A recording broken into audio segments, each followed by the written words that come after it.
Hi everyone, welcome back to another video from Tech Basics.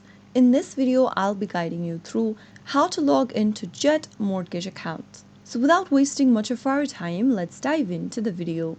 First of all, open a web browser. Go to the URL box and type in jethl.loanadministration.com and press enter on your keyboard. Once you get to this login page for Jet Home Loans, type in your username and password on the right hand side of the screen. Type in your username first and then type in your correct password. If you'd like the system to remember your username, check this Remember My Username box. If you don't want to do that, leave the box unchecked.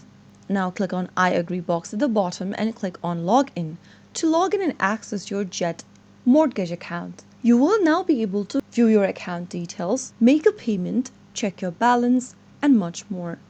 That's it for today's video. If you found the video to be helpful, go ahead and give us a thumbs up. Don't forget to subscribe to our channel by hitting the subscribe button.